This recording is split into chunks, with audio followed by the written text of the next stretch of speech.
Yes, guys, let's go ahead and begin this video. So as you guys know, I am currently a registered nurse. I did do a career path change back in 2019, I want to say.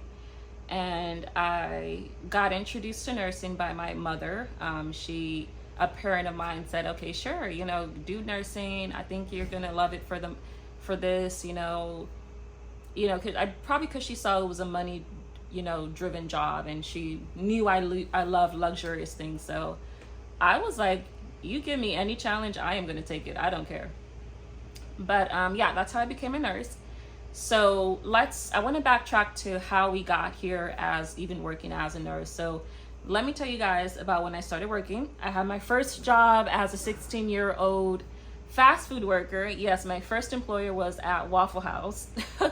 If you guys are from the South or you know anything about the South, Waffle House food is pretty good, but the employees there are ghetto and have no filter. But yes, that's what I was doing for work at the time, because I really, really, really, really wanted to form some sense of independency and work. I come from a place of where I come from a household of just living with a single parent, relying on a single parent's income. So I wanted autonomy. I knew what I wanted from life. I knew that I had such a big dream and things ahead of me. So I went to apply for Waffle House. I got the job.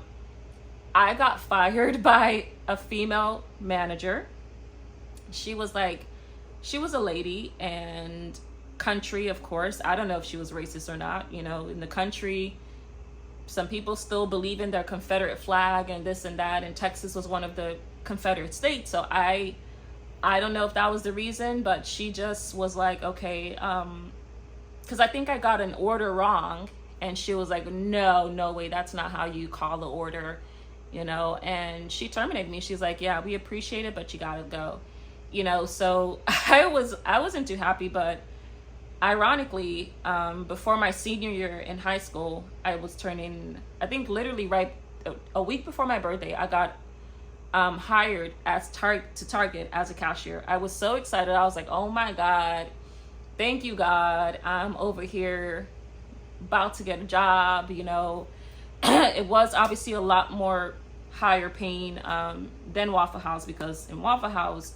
you're working off tips. The location I was at didn't have any kind of marketing or people that even wanted to care to come to eat anything there. It was just, the location was what threw it off, because you're on Highway 6. It's not a lot of business. It's just off in general. So everyone's frustrated. So yeah, I work at Target, and Target at the time was paying me $7.80. Nothing really to come off of, nothing really to even save up for a car. Like, it took me a while to save all my money for a car, with that kind of income, even if when I worked full time. But it was there. I worked it, I managed it, and I said, God, if I get anything from this job, let it be a damn car, because not only am I taking care of my finances, like I'm paying my internet bill, I'm paying for food. My mom, thankfully, is still allowing me, because I'm still a minor, I'm getting to live in her house rent free. But yeah, I had that, and I saved up for a car, enjoyed it, and that was that. So we come ahead and we get down to, how did I leave Target? How did it happen? So if you don't know by now, you should know, a lot of white female women love Target. That is where they go for therapy. That is where they go to release their stress. That is where they go for just anything they want in life. That's where they go for their retail therapy, whatever you call it. So down south in Texas, like I said, you don't know who's racist. You don't know who's walking into your line that's evil and racist and wants to see you fail. So a lot of the women in Target, majority of the people that would go to customer service and complain were Karens, right? So they always had to complain about something. So it turned out that I ended up getting at least a couple of complaints, and all of the ladies there said, well, she didn't have too great of a smile on her face, or she didn't tell me hello and, smiled in my face this way. And it's like, whenever I check people out, I say, oh, hi, hello. And I'm checking you out and putting your things in your bag so you go. So there's no confusion there. It's a very easy process, and you have to be very slow and incompetent to kind of confuse that process or complicate that process. Doing cashier is just about getting you checked out and for you to leave, Karen. There's not too much complications there. You pay for your items, I give you the receipt, and you're out the door. So I guess down south, they have a way of saying the Southern charm and this, and I believe it's just a Southern delusion. We're living in a Confederate state. We know racism still exists. We know that people still believe they should have their slaves. People still have some type of resentment that slavery had to just end, and no more cotton picking, no more using cotton as a resource. So we do have these slave owners that are still really upset about that. And I knew that at the time. I'm just like, I didn't know it's going to trickle down to this position, and Karen's getting upset about me not having a big, grander Southern charm smile on my face. Like this is really, really like something else. It has to be underlying. Like, you can't be that angry that your black cashier didn't smile in your face. What the hell? So with all of that in mind, it's just like I had to just muster up the courage and know that I need to get a vehicle. I'm not going to be using no bus. I hardly had to use bus. My mom was helping me with transportation, but I ended up saving enough for a car. Rightfully so.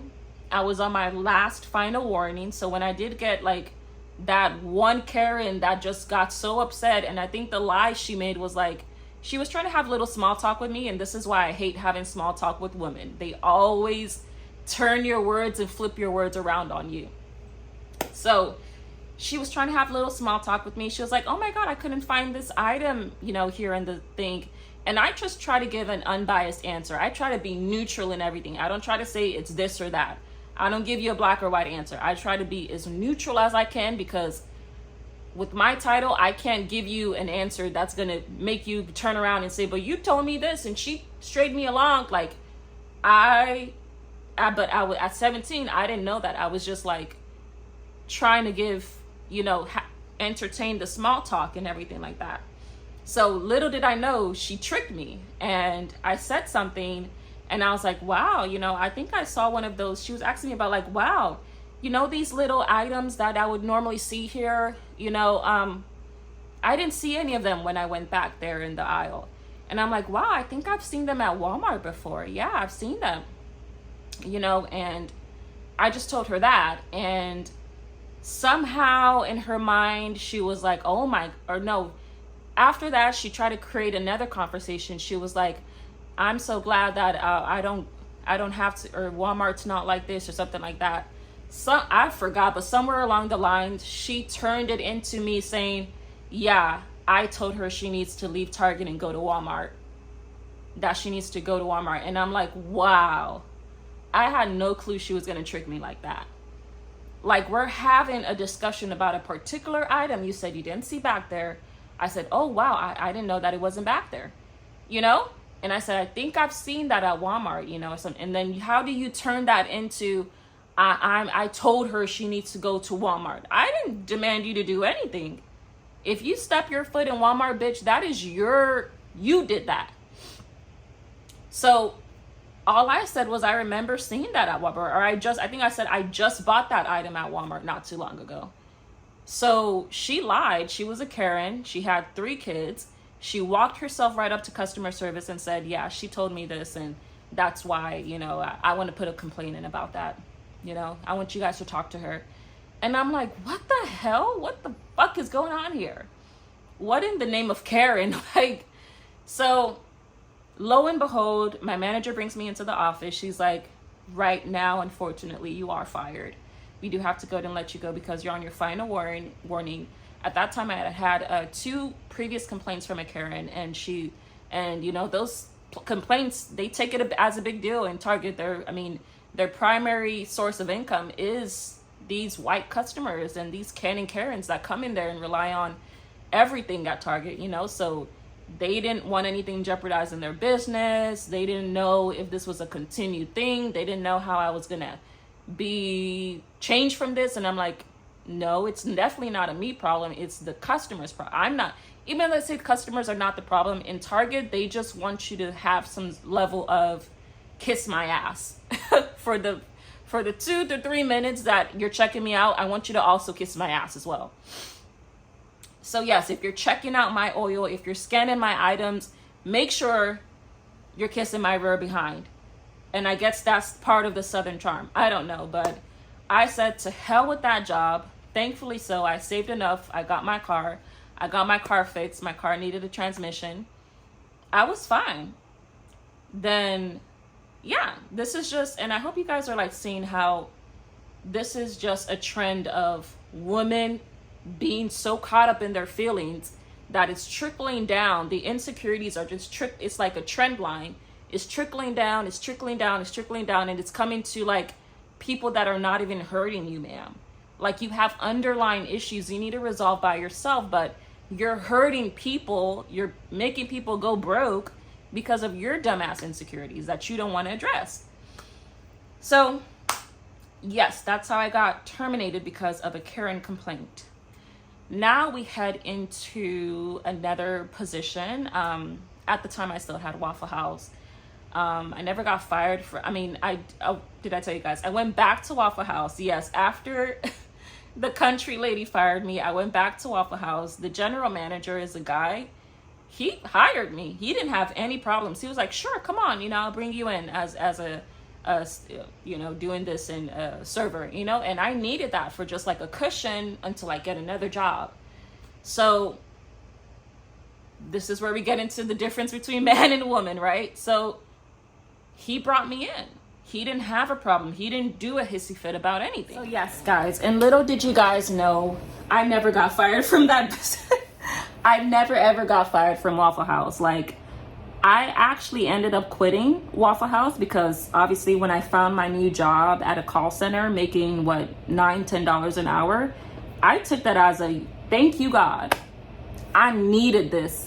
So what happened was, I really didn't need Waffle House. Waffle House wasn't able to pay insurance for my car I had, Waffle House wasn't able to pay a light bill. Waffle House was not, with the tips and everything like that, the only thing it could really cover is my meals and food and gas, and that's just basics, but the major things like the roof over the head, the really important things like on in your lights when you go home, did not cut it. So I left Waffle House, but I definitely did not get fired. I was like, wow, 2 versus 1, like literally. So, we get into our call center job. And with me, guys, just so you know, I try to quit the job before there's anyone try to say, okay, we should have fired her. No, I left the job for you to hire more people. So yes, I started at this call center job selling life insurance. Pretty decent job. Guys, when I tell you this is another instance of a woman like just being overbearing at the job, it was crazy. So at the call center, I had like a work husband or a work boyfriend, and literally the manager was a lady. She caught on to that. She was like, oh my God, this and that, what's going on between so and so. And I just told myself, I don't owe anyone anything. I'm not going to tell. I don't know what he told you. I just don't know. I can't confirm any or deny any allegations, because I knew from Target, if I start spilling all the tea, I could get fired. She could probably run to her boss and say, fire her because she's displaying inappropriate workplace behavior.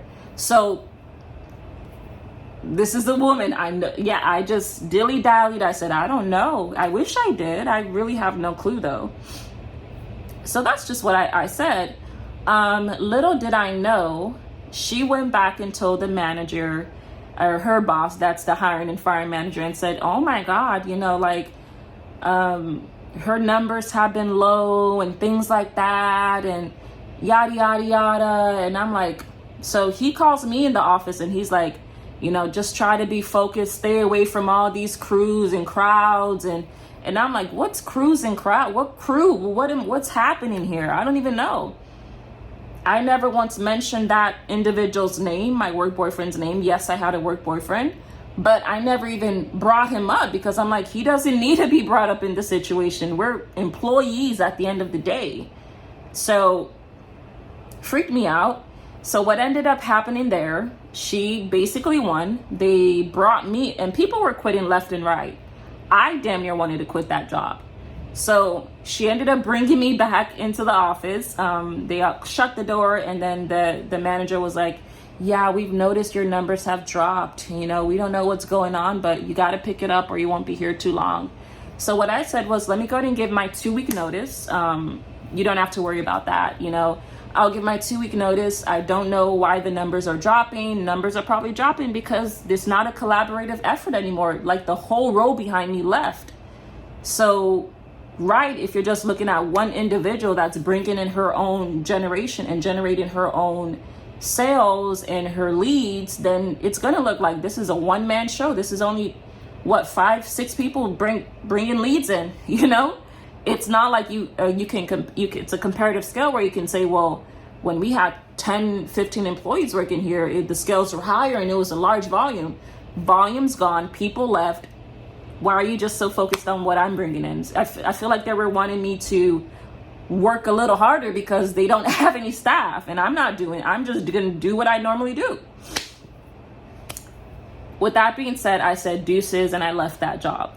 I said, hell no, this is too much drama. This is lies. This is involving individuals that have nothing to do with this.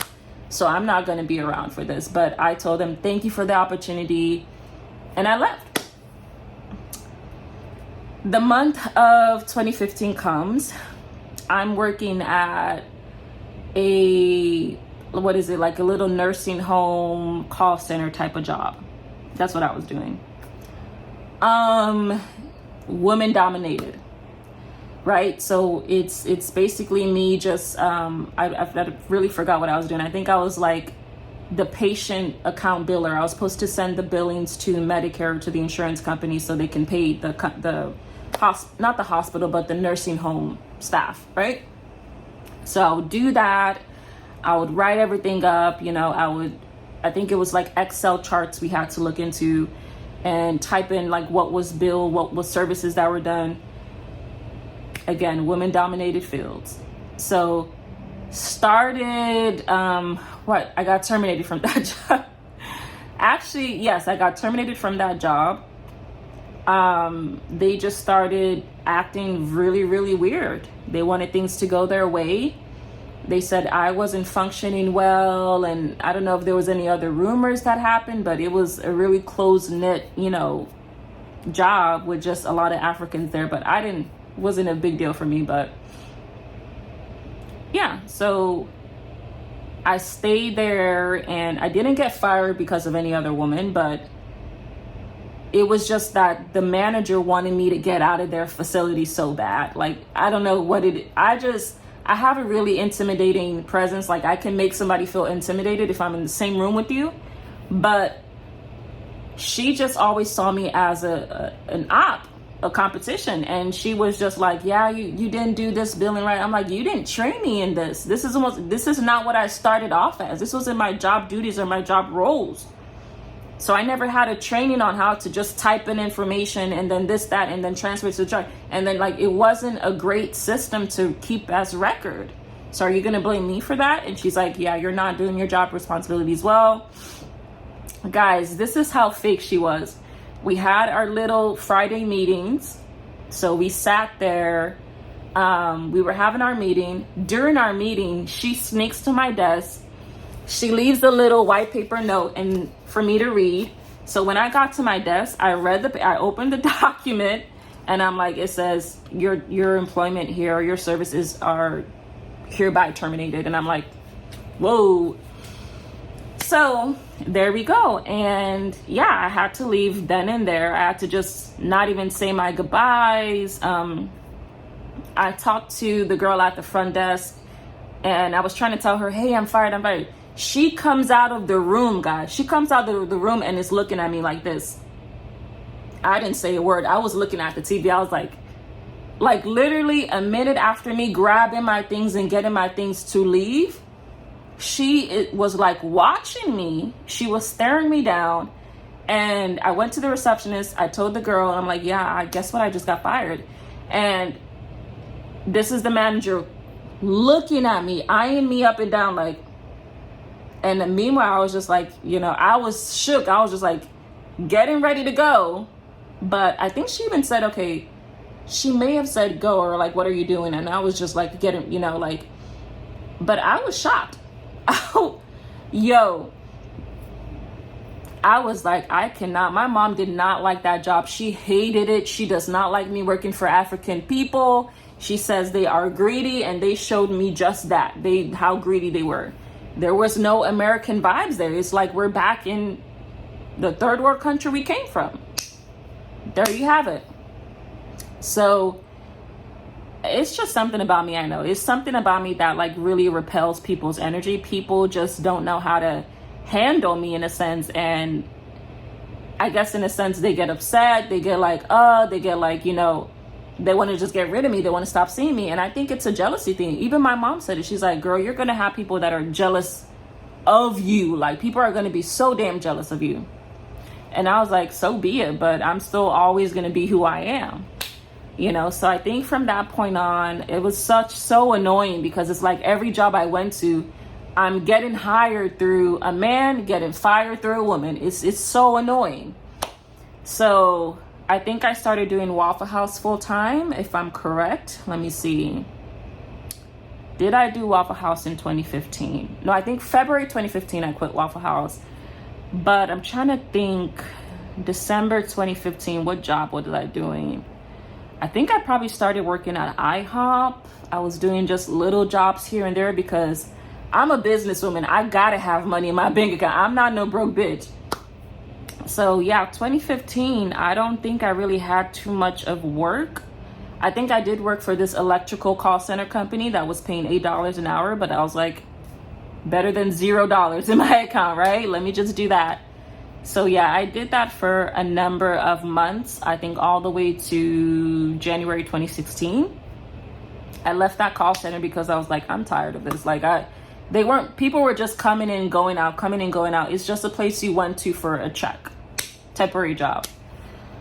So that's what I did. And then with a little bit of IHOP, I was still able to kind of get through bills, get through paying my internet. Like I said, I was still living under the roofs of my mom, but at the same time, she still, she's a mom. She needs help paying bills, and like with I think I even bought a new car. So yeah, I just finished purchasing my new car.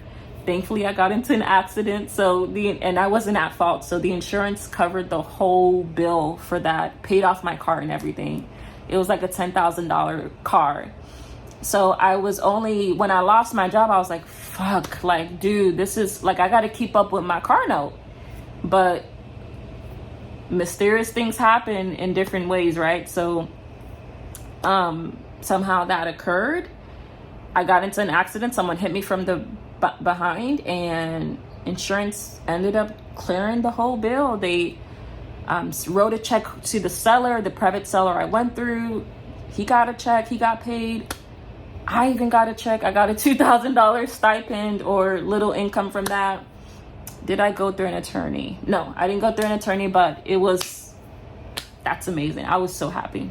So fast forward to 2016, because I think I was living off of that insurance settlement check. I don't even think I was working though. I was working 2 jobs. I always had 2 jobs because in Texas, you can't trust people in Texas. They switch so fast. So it's just like, have your plan B in place so you're never surprised. Yeah, so it went on to 2016. I started working at a factory.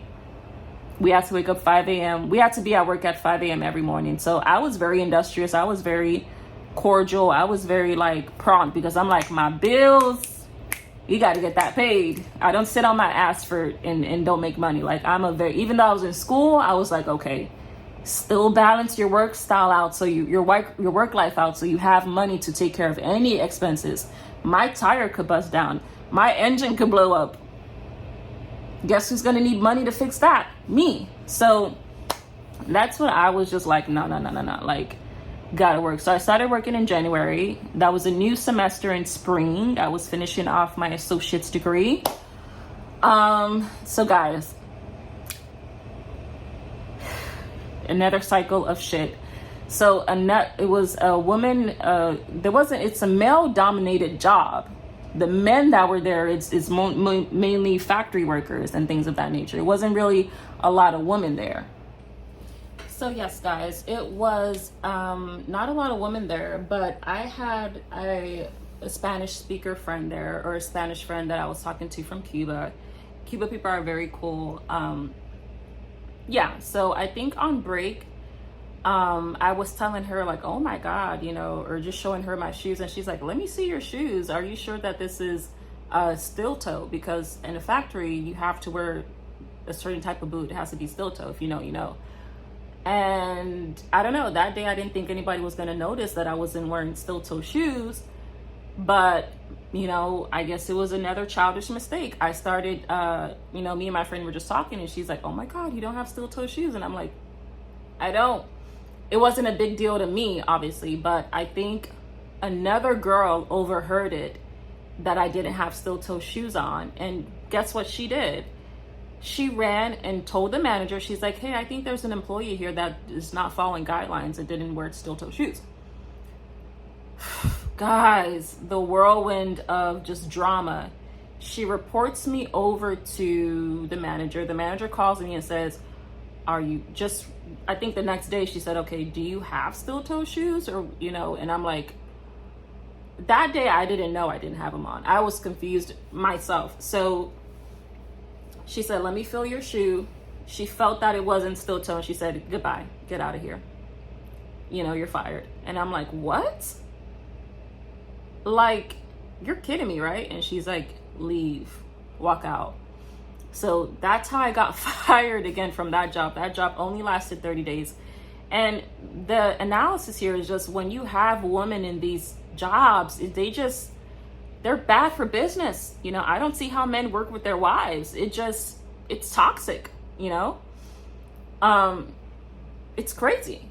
Like, I could have still had a job had she not reported that I was wearing non-steel-toed boots. Like, that was nobody's business. I had not been wearing steel-toed boots for like 2, 3, 4, a whole week in a row, and no one knew. So it was just like, what in the world? So I got another job at like a receptionist type of job again. Manager was, the owner was a woman, but she had like the supervisor there. The supervisor was also like a receptionist, and we were just doing a lot of filing, clerical work, making sure documents were in order. She had owned her own nursing home as well, so she would do that. And yeah, we were basically in that realm of you know, doing clerical work. So I would work at the desk. I would do that. I only worked like 3 days a week. I was like, this is a nice part-time job for like only $9 to $10 an hour. So that's what was the basis of that. Guys, when I tell you that job lasted not even 3-4 weeks, the girl that I was working with was so jealous, you know, because one, I had a car, so I was mobile. I could drive anywhere I wanted to. She was jealous, but one day she came up to me and said, oh yeah, today's my son's little concert, you know, ceremony. I'm not going to make it there. And so I said, oh, don't worry about it. I have a car. I can take you. I gave her a ride to her son's school, saw the son. I said hi to the son, you know, dropped her off, and she went off and she was like, oh my God, thank you. So it came to, I don't know, probably one day I forgot what my schedule was. I came in one day and yeah, I just came in one day. That was my off day. I didn't know it was my off day. Then I think the manager was like, oh yeah, you can only be here on when you're scheduled to work. And I was like, oh, okay, got it. You know, I knew that. Like, you can't just pick your own schedule and your own hours. And I was like, yes, definitely, I knew that. But I had thought I left something there. So it was like, okay, it wasn't like I was coming to work an actual shift. I was like, okay, let me check what's going on here. Fast forward, this girl was so insecure, guys. Like, she was like thinking I wanted her job. She started telling me that. She's like, girl, you want my job, you want my life, you want this, you want that. And I'm like, there's nothing here. for me to want. There's no medical benefits, there's no PTO, there's nothing, no great insurance. What in the world do you think I need from working this $9 an hour job? Mind you, I still had IHOP. I had a second, like, this is what I said with Texas and how fake they are. You got to make sure you have 2 jobs or your ass is going to be broke. So thankfully I dodged a bullet. I did not get fired from this job. I just stopped coming to work one day. I literally just stopped. I said, this is too much. I know exactly where this is going. I've heard this same story before a lot. I'm not going to engage. And I just stopped coming to work. I didn't care. I didn't need it. I didn't want it. I needed my peace. So I just kept proceeding to work at IHOP. You know, I was doing that. But yeah, back to that other job. It was just like, how the hell do you think I want your supervisor job? Like, there's times there will be little issues in the system and I'll say, okay, you know, the little new issues I'll present to her. I'll be like, did you know this? Did you know that? You know, the owner of the job and everything, I'll tell her that. And the girl there that's been there for, I don't know how many every year she's been there, would say, well, why are you bringing this up? This is, you know, like, and she's thought that I wanted her job. I'm like, what the hell? Girl, this job can't even afford my car note. This is literally just a cushion for me. I don't need this, you know? So all in all, I just ended up leaving because my peace. And then I come to another job. Let's see, I started working at a really ghetto call center close to Bel Air. It was for AT&T. It was predominantly Black, so I mean, I didn't have an issue. I blended in well, wasn't any problems there, but problems came up along the way. Fast forward, I quit that job because I didn't like how the manager was talking to me. It was a male. It was a Mexican guy that felt he was so authoritative and he could lift a finger and and make you do what he wants you to do, and that's just not how life works. So I left just out of anger and annoyance, and I said, I can't do this. I'm sorry. So yeah, it's just the whole trilogy here. Analysis is like, you either just have 2 jobs because you can't trust any employer, or you become your own business owner. And so after I left that job in 2016, I started another call center. Thankfully, I worked from there 2016 to 2017. I got laid off due to Hurricane Harvey, but I was working that job for a good 8-9 months, and it was just peaceful. Nobody's terminating nobody. They really needed employees to get the job done. So it was just, you better just try to make friends with the manager, or you sit down, shut up, and mind your business for 8 hours and you go home. That's just what I did. So at the call center, that's what I would do. There's times they would have overtime, you know, come in, make some extra money. I would be there for that. Yeah. And so that's just how it was. I do remember vividly quitting that job, or, you know, thankfully I didn't get fired. It wasn't a situation where it's like a female crap or this or that. Like, it was just, you know, I think, yeah, Hurricane Harvey happened. They furloughed everyone. So I take my trip, let's see, 2018, I had a factory job. I think I ended up quitting that job too, you know, and yeah, I ended up quitting that job. It wasn't female based, but that was just like, get the job done or leave. It was getting really tiring on me, so I had to leave. I couldn't do it anymore. I was already getting a really good job coming along the way, so that was that. Worked at a call center job. I believe I quit that other call center collections job. Then I had another job this was like my second to last physical job I had. And that was at a law firm. It was very professional. You got PTO. Guess what, guys? That was from 2018 to 2020, and we closed due to COVID-19. I didn't get, I got furloughed, but the supervisor at the time, I heard, did not like me. She was jealous of me. She was this, that. And I just always tell myself the best way to stay away from any kind of mess with women is to shut your damn mouth up. Don't say a damn word, or shit is gonna come back and fall on your dumb ass. So, not gonna lie, there were times that I would try to confide in some employees there, by the end of the day, I'm hearing it from, and it was a point where the manager called me into the office and was like, hey, you know, one of the employees were saying you asked her a personal question. And I'm like, what? We were having a casual conversation. She asked me personal questions. She initiated it.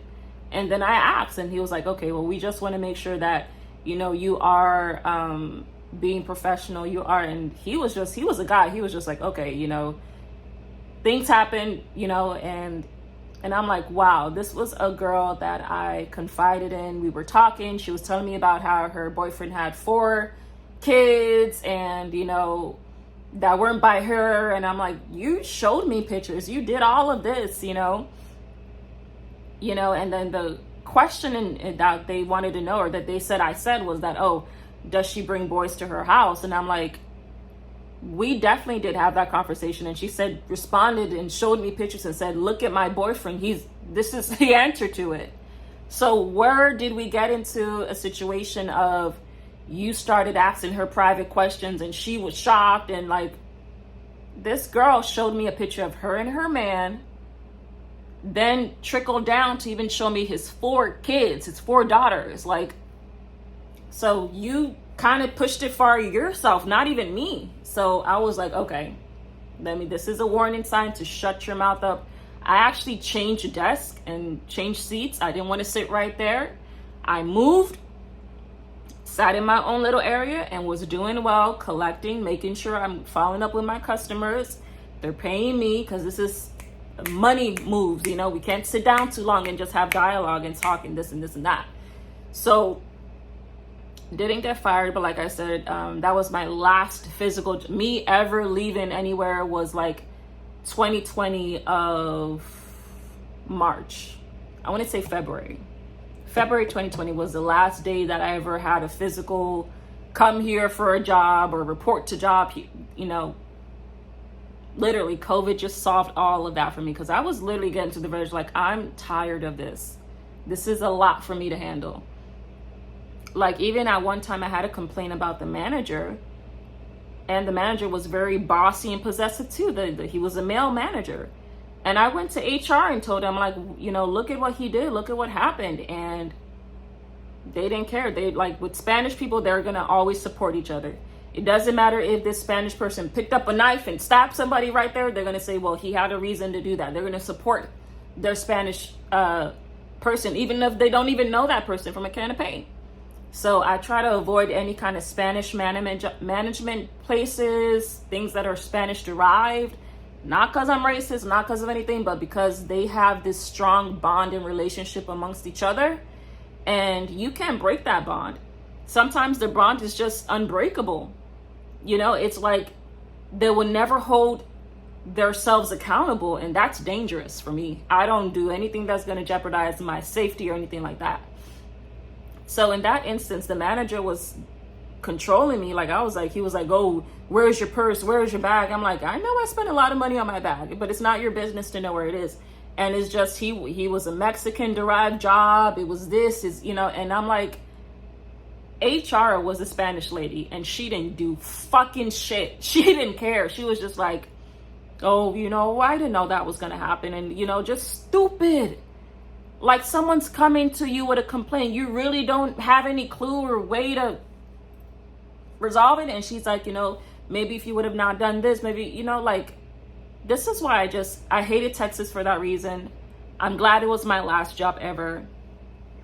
Sayonara. Like I said, there was no quitting or firing here. Everyone got furloughed. Thank God. Thank you, Jesus. Then, for like 2020 all the way to 2021, I didn't really work at all for that whole year. 2022, I mean, aside from going to clinicals and things like that, but my only physical at-site job, or really wasn't a job, but it's like a job without pay, was going to nursing school and going to clinicals, and that was like shitty. We're gonna cover that in the next video here, but what I just wanted to say, guys, is jobs are not it, you know. And for me, it's just more so like I had to work my ass off, you know, and you have to work a lot harder whenever you're around women. That's just basic. That's period. That's just what it is. And some women are just so miserable. Like literally, I think I told you guys a total of like 7 to 8 jobs that had to do with women that just were jealous and didn't want things to work out. Mind you, at my previous call center jobs, the one I did before I did the law firm, I only lasted there 3 months and I quit because my trainer that was training me on the collections was like, "Oh, why are you laughing? You know, I don't know why you're laughing." Like I would do like a little giggle, like ah, when she would make a joke or say something that's funny, I'll be like ah, you know, or like a little ending laugh, and she'll be like, "Oh, but I don't know why," and I'm like, I have a freedom of speech and I can laugh if I want to. I can. So she got mad and thought that, oh my God, this is a normal thing within Texas. They get so upset and irritated at every little thing because it's a Confederate state. What else are you going to expect? You know, people are going to be upset, you know, because this is slavery grounds. This is where people were enslaved for centuries. So yeah, every little thing is going to give them anxiety and bother them when you do these things. So I didn't care too much of it. I was just like, yeah, okay, oh well. But she got the manager involved. The manager was a man. And she's like, yeah, she's laughing. I don't know what exactly she's laughing about. Freaks me out. Can you take a look into that? And this was a black trainer. The white manager calls me aside and says, hey, she said you were laughing. She says, you know, she doesn't know why you're laughing. And I'm like, even though this is Texas, I have a right to laugh. I have rights here, you know, and I can literally sue this job for limiting me and restricting me on when I can talk, laugh, smile, eat. You guys can get sued for that. So I told him point blank period. If she's angry that I'm laughing and I'm expressing myself, that's her insecurities speaking to you. That has nothing to do with me. And he was just like, yeah, well, you know, I'm not sure why she said that. I wasn't there, but I just wanted to bring it up to you. And I'm like, yeah, you know, like if someone tells you a joke, you're going to laugh. You will, you know. No one can call the police on you. No one can confront you about laughing. None of that. Is just your own freedom of speech as a human being. If I was a dog, you can definitely pull your belt out and whoop me and say, hey, this is not the time to bark. But because I'm a human being and I have rights, I'm going to always do this, unfortunately. And he was like, okay, well, yeah, it makes sense. And I'm like, yeah, it does. You're not managing dogs and cats here. You're managing human beings, right? So I don't know why she felt that I couldn't laugh. I have no clue. So that was just red flag. I said, okay, before any kind of shit goes on, let me tell everybody, I'm putting my 2 weeks notice in. I don't want to work here anymore. I'm glad. I'm sorry. I hate this has to happen. And with my law firm job, thankfully, it was just like a nick of time that just happened, that COVID happened. Everybody got terminated and that was that. So I was always saved by the bell with jobs. And I'm glad, you know, bills always got paid. I was never evicted during the time in Texas. And 2021, matter of fact, I said, I got to get out of here. I'm sorry. I got to leave Texas because their mental health is really bad in Texas. It's kind of similar to New York. The reason the mental health is so bad in Texas is because it's a Confederate state. It was once owned by slave masters and owners. You know, they had to do a whole war to make sure that, you know, this is a normal state. So yes, guys, that's just a rundown of all the jobs I've had. I basically wanted to just kind of give you guys insight on how my life has been, starting off with jobs, you know, in Texas and how that was. Like, people complain about everything. And the thing is that complaints are not going to solve anything for you. Look at the situation with Hurricane Beryl. Look at the situation with Hurricane Harvey. Look at how people were displaced during Hurricane Katrina. No lights, no water. You know, are you going to complain about that? Are you going to call the police to help you at that point? No. You know, you signed up to live in Texas. It's cheap for a reason. You know, everything's cheap in bed, you know, there because you're going to be going through hella crap, you know, that you got to take care of, that you signed up for. So I'm glad I left when I left. Now, if I ever go to Texas, I only go there for like fun or to eat food. They do have some great food spots there. But yeah, I would never return back to Texas. It's just full of shit. It really is. First off, it's a Confederate state. So people are just still recovering from that slavery mindset that, wow, we're no, like, think about it. Every state in the North was emancipated. There was no such thing as slavery. There was no such thing as listening to a master. Like, people were working for themselves, like, literally. So when that brand new theory came about in the South that, you're like, they were the last to get emancipated and freed as slaves. So they're still struggling mentally. So I left. I said I couldn't do it. But just to give you a rundown of what you're going to expect, you need to have a big title. You need to do something that's not female dominated in Texas to make it. But that's basically a rundown of my jobs, guys. And, now, as you guys know, I'm a retired person. I don't do jobs at all. I'm a business owner. I do Forex trading. Nursing is supposedly my plan B, so I don't do nursing. I don't pick up too many shifts or even care to do a per diem, because unless I'm just broke or I want to take a luxurious vacation to Barcelona or something like that, then I would go and probably do that as a last resort. But it's not something I rely on. I don't care too much for jobs. But let me know what you guys think down in the comments down below. How has your life and job experience been in working in Texas? Because it is a shindig. It is nothing to play with. So let me know. Thank you for tuning in.